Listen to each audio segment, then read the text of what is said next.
no Jornal 96 é o deputado Fernando Mineiro, do Partido dos Trabalhadores. Ele está propondo uma revisão do contrato com a concessionária que administra a Arena das Dunas, cujo repasse mensal do governo chega a 11 milhões. Bom dia, Fernando Mineiro.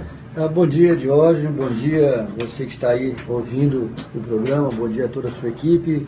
Então, Diógenes, ontem nós apresentamos um requerimento solicitando que o governo desenvolva estudos para analisar os termos do contrato.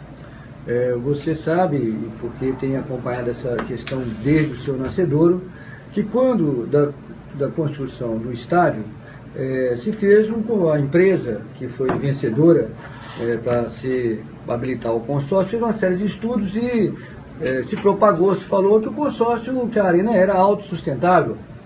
Os cálculos foram feitos e que o governo só pagaria, digamos assim, a diferença, mensalmente, uma diferença para poder completar aquilo que a empresa não conseguisse. Bom, o que eu estou propondo, na verdade, não é se chegar simplesmente e suspender o contrato, né? Aliás, porque isso pode ser entendido assim, uma quebra de contrato, não pode, até porque não pode fazer isso, né? Você tem as normas, você tem as regras e tal, não pode chegar, vou suspender, né? Mesmo que a pessoa tenha até vontade, né? Mas não é assim que funciona nas relações no sistema que nós vivemos, que é eu gosto ou que eu não gosto, né? Então, mas é isso que tem as normas feitas para isso. O que eu estou propondo? Que sinalize o contrato, se veja cláusula por cláusula. Está sendo cumprido tudo aquilo. Aqueles cenários que foram previstos, que embasaram a formatação do contrato, né? E as responsabilizações, as partes, o compromisso de cada parte estão sendo cumpridos, aquilo ali está em vigor, aquilo ali está batendo com o que foi previsto, a realidade está batendo com o que foi previsto. Então esse é o debate. Precisamos fazer uma discussão, não pode continuar pagando 11 milhões, quase 12 milhões mensalmente, mais de 120 milhões por mês, como se nada estivesse acontecendo. Então o que estou propondo é fazer essa análise aprofundada, técnica, né? Que se contrate, faça uma auditoria externa, contrate uma empresa para poder olhar, analisar tudo isso aí. Isso foi feito em Pernambuco, Jorge. Foi. E a conclusão que aconteceu em Pernambuco semana passada foi a suspensão do pagamento.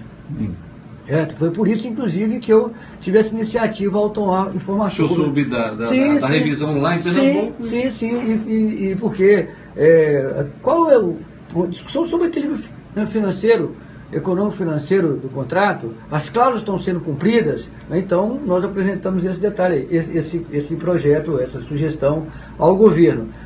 O Tribunal de Contas do Estado está fazendo um estudo e eu queria saber se o senhor teve acesso já aos estudos preliminares. Eu vou, inclusive, hoje eu entrarei em contato com o Tribunal de Contas para marcar uma reunião para saber qual o andamento do processo do Tribunal de Contas do Estado. Lá também o Tribunal de Contas do Estado de Pernambuco estava fazendo também essa questão. Também participou dessa... Não, o governo tomou uma decisão e ontem eu vi uma nota do Tribunal de Contas de Pernambuco apoiando a decisão do Executivo de Pernambuco. Né? Eles estavam fazendo os seus estudos e, em paralelo, o governo fez. Então, aqui o que estou propondo é isso. Que faça a revisão, contrate uma auditoria externa para poder analisar com agilidade essa questão e veja quais são os termos, se é isso mesmo, se tem alguma margem de manobra, digamos assim, revisional, né? Se os termos estão sendo cumpridos, todos os termos estão sendo cumpridos, se não estão, o que acontece, o valor é esse mesmo, né? Há uma repactuação da empresa ou não nacionalmente, tem que saber tudo isso. Então esse é um debate importante, porque diz respeito à aplicação dos recursos e nós não podemos continuar, do meu ponto de vista, o Estado pagando essa fortuna sem como se nada estivesse acontecendo. Mas existe a dívida, existe o contrato, o senhor afasta qualquer entendimento nesse sentido de quebra de contrato, apenas usando como precedente o que houve em Pernambuco, que se possa fazer uma revisão. Lógico, não é assim, o governo vai dar uma canetada, isso não existe, não é? Você tem todas as regras, você tem as normas, você tem a lei que regulamenta tudo isso aí, então não dá uma canetada. Se trata disso, se trata de analisar os termos do contrato, ver o que pode fazer e repactuar, né, essas questões. O seu mandato já fez uma análise desse contrato? Estamos ainda... estamos começando a fazer, estou juntando também todos os dados, como, né, para não ficar... já tem estudos feitos pelo Tribunal de Contas, nós vamos solicitar a informação do Tribunal de Contas e vamos o que nós podemos contribuir. É um trabalho que não é uma questão só da vontade, precisa de estudos técnicos, né? Hoje, inclusive, nós vamos fazer reuniões sobre esse tema e vamos apresentar as pessoas que conhecem os contratos para nos ajudar na elaboração. Mas, repito, isso tem que ser feito com uma empresa credenciada, especializada em análise de contrato. Portanto, acho que o governo tem que contratar uma auditoria externa e analisar todos os dados. O Tribunal de Contas do Estado já se manifestou preliminarmente. Eu sei que há um estudo desse caso, mas já houve alguma manifestação do tribunal local? Não, junto à Assembleia não, até porque o tribunal é um órgão auxiliar da Assembleia, mas não encaminhou nenhum documento nesse sentido para a Assembleia. Hoje nós vamos fazer essa solicitação. Nós vamos marcar uma audiência com o tribunal, com o procurador do tribunal que está com a responsabilidade de fazer essa análise, e vamos solicitar também por ofício as informações sobre o que o tribunal já analisou sobre isso. Ou seja, precisa tomar uma decisão baseada, respaldada legalmente, né? Até porque, repito, não dá para suspender pura e simplesmente contratos. É preciso repactuar em que base? O ponto de partida é a análise do que foi feito. O que o contrato diz? Né? Quais são as contrapartidas, quais são as responsabilidades? Todas elas estão sendo cumpridas nos prazos corretos, porque, repito, quando nós vamos pesquisar, e eu fiz esse trabalho lá no início, quando se anunciou a questão do consórcio, o discurso era que era autossustentável. É nisso que o senhor bate. Exatamente. Bom, se era autossustentável, por que está se pagando esse mesmo valor permanentemente? Não é verdade? Consórcio porque da consultora OAS. Isso. Porque o que acontecia assim, o que se foi propagado, foi divulgado, foi que o Estado entraria com a diferença, né, para chegar a um valor, não era assim? Completava mensalmente, né? Fazia as análises, quanto é que foi arrecadou, o que foi, qual foi o custo, e o Estado entrava na complementação. Mas o Estado estava fazendo uma prestação permanente, fixa, todos os meses, né? Quando, se você lembra, né, o Estado ia completar aquele valor que não ia chegar mensalmente. É isso aí. Deputado Fernando Bindeiro, estamos vivendo um momento muito tenso na política brasileira e eu lhe pergunto, qual o posicionamento do diretório estadual do PT em relação aos protestos previstos para o próximo domingo? Os militantes do PT vão para as ruas também contrapor quem defende o impeachment da presidente Dilma? Não, nós não vamos na rua no próximo domingo. Nós vamos, as programações do Partido dos Trabalhadores estão marcadas para o dia 18 e o dia 31 de março. Essa é uma programação do PT, do PCdoB, de várias forças democráticas, várias instituições, da CUT, da CTB, de vários movimentos sociais. Tem a Frente Brasil Popular, reúne centenas de movimentos sociais no Brasil e no Rio Grande do Norte, e a programação que o PT participa e participará é do dia 18, na outra sexta-feira, e no dia 31 de março, que é uma data muito simbólica, uma luta nacional. Então o diretório local atende os apelos até da Executiva Nacional e da própria presidente Dilma de serenidade neste momento, porque, veja só, a quem interessa os acirramentos? Não a nós do PT. Quem interessa a criar um caso em relação a isso, se vitimizar? Não a nós do PT. Nós vivemos num momento muito acirrado da história política, da disputa política. Eu digo, a gente tem que entender esse momento, olha, como um momento de disputa política. É isso que se trata. Não é um momento isolado, não é uma coisa que não tem fora do contexto da história. Você conhece, quem está nos ouvindo também minimamente, quem conhece minimamente a história do Brasil, sabe que isso aconteceu nos anos 50, aconteceu nos anos 60, não à toa nós vamos fazer uma manifestação no dia 31 de março. Tem uma disputa muito acirrada. Histórica que marca mais um aniversário do golpe, da Revolução. Alguns chamam Revolução. Nós chamamos de golpe, Então, porque foi um golpe mesmo, um golpe civil militar. E que gerou a ditadura militar de 24 anos. Exatamente. E isso aconteceu também nos anos 50. É uma disputa sobre os rumos do Brasil, que envolve a questão da soberania do Brasil, que envolve a relação com a questão das energias, a questão do subsolo, da questão da Petrobras, Quem detém a questão da energia, a questão do pré-sal, envolve o mercado brasileiro, envolve uma série de questões. E não é uma coisa isolada do que acontece em outros países da América Latina, é uma disputa permanente.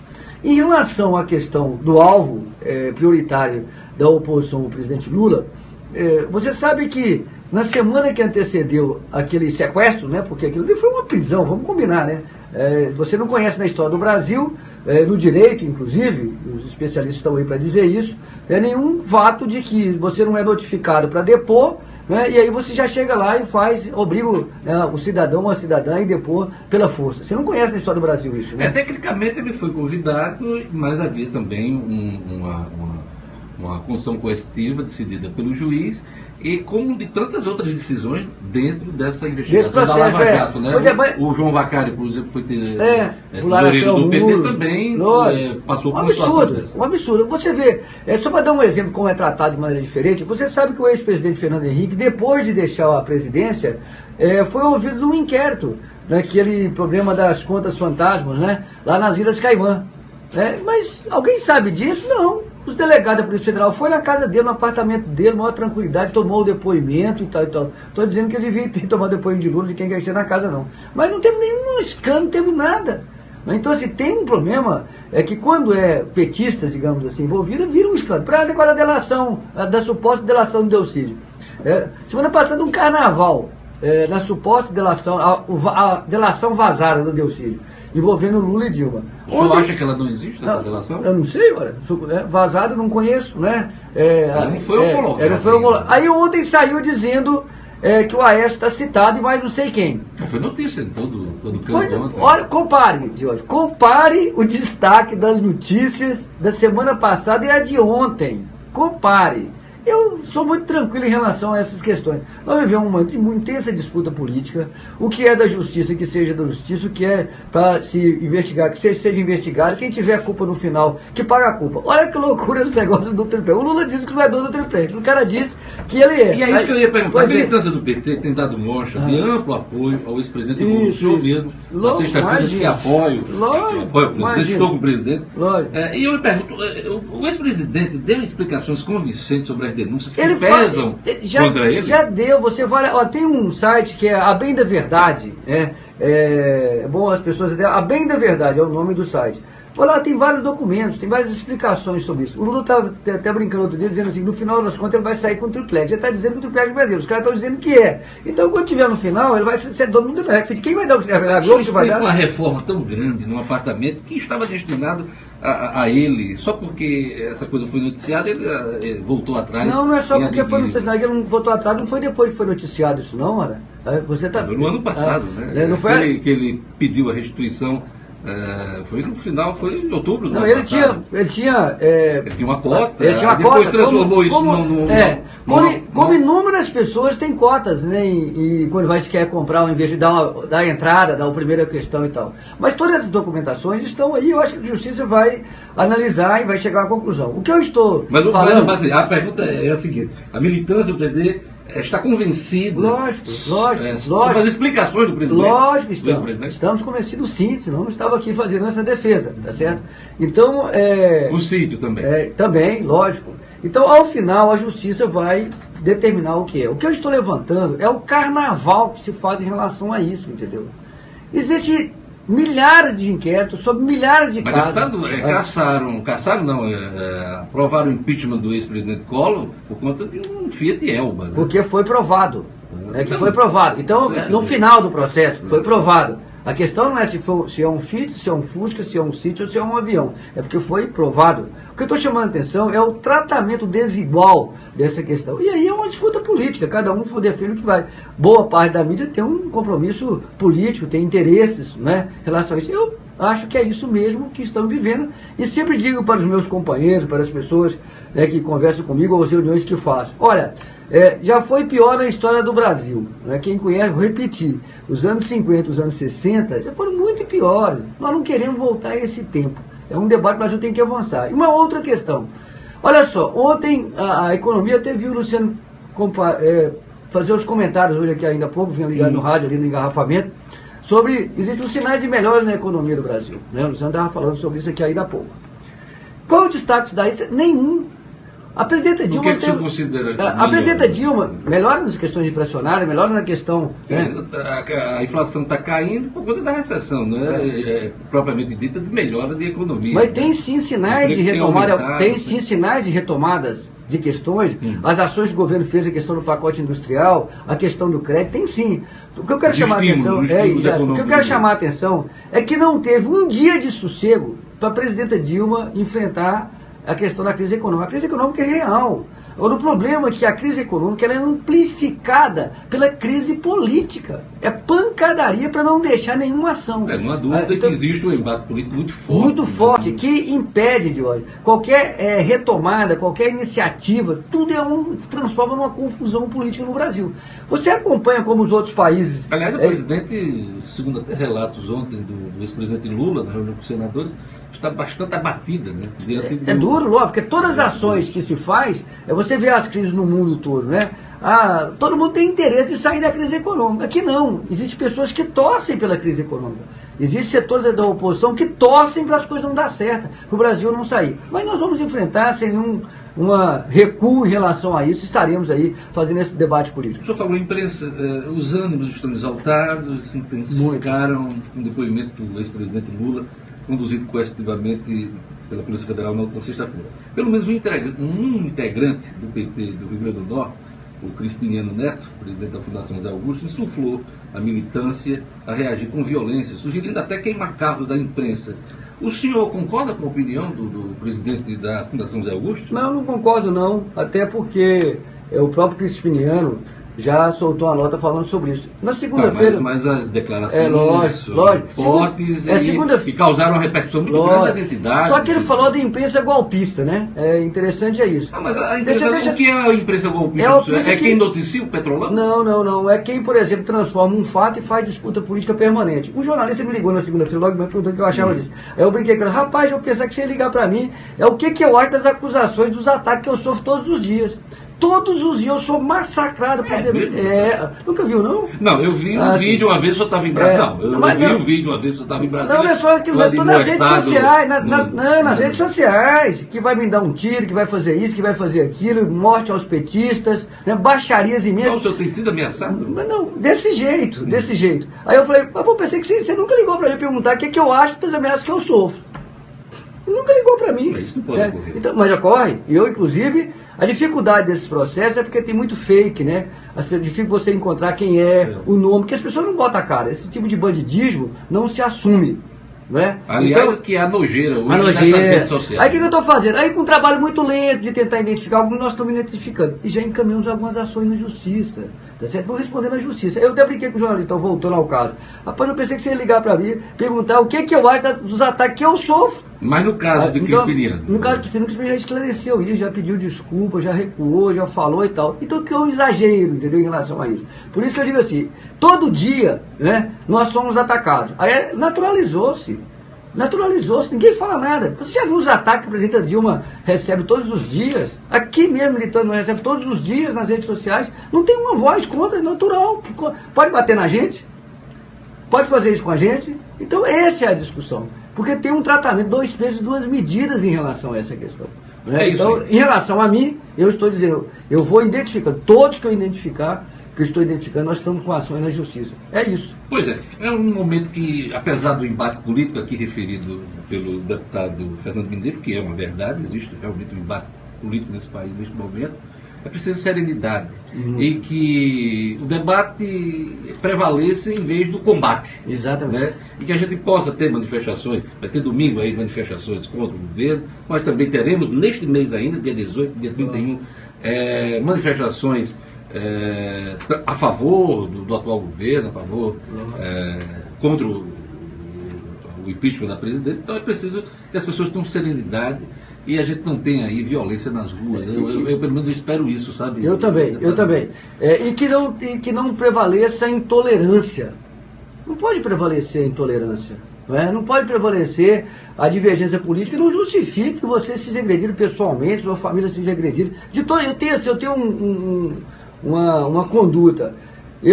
Ao longo da minha vida, eu nunca agredi pessoalmente, nunca agredi familiares, né, de opositores meus, nunca agredi nem pessoalmente, nunca baixei o nível. Faço um embate político. Uma coisa é a gente divergir politicamente sobre o rumo do país, do estado de Natal. Outra coisa é você agredir a pessoa. Né, você ficar azucrinando a vida da pessoa em ambientes particulares e tal, com baixaria, é inadmissível, inclusive usando falsidades, usando, né, com coisas anônimas, porque a covardia é anônima, né, a intolerância, então tem um clima de intolerância. Ora, nós precisamos... Quando você identifica e sabe onde parte a agressão, aí é toma as suas providências. Toma as providências, como eu, no meu caso, eu estou tomando. É muito tranquilo. Agora, isso nada me amedronta. Nada. Eu não perco um dia de sono em relação a essa questão. 1 minuto. Sabe por quê? Porque eu faço posição política com muita tranquilidade, com muita transparência e com muita firmeza. E quem que for intolerante, nós temos que combater. Tem um clima de intolerância. Tem um clima de combater a diferença. É a rejeição à diferença. A pessoa hoje, eu fico brincando que perdeu-se, vivemos um tempo que perdeu-se a vergonha. Perdeu-se a vergonha de ser preconceituoso, perdeu-se a vergonha de ser racista, perdeu-se a vergonha de ser homofóbico, perdeu-se a vergonha de ser machista. Então não dá para você pegar as redes sociais o ataque das pessoas porque são diferentes. Podemos ser, que sociedade é essa que nós queremos? Porque você pensa diferente, aí você é agredido. Porque você é homossexual, você pode ser assassinado. Porque você é mulher, você pode ser achincalhado. Porque você é negro, você pode ser... Não podemos aceitar esse tipo de coisa.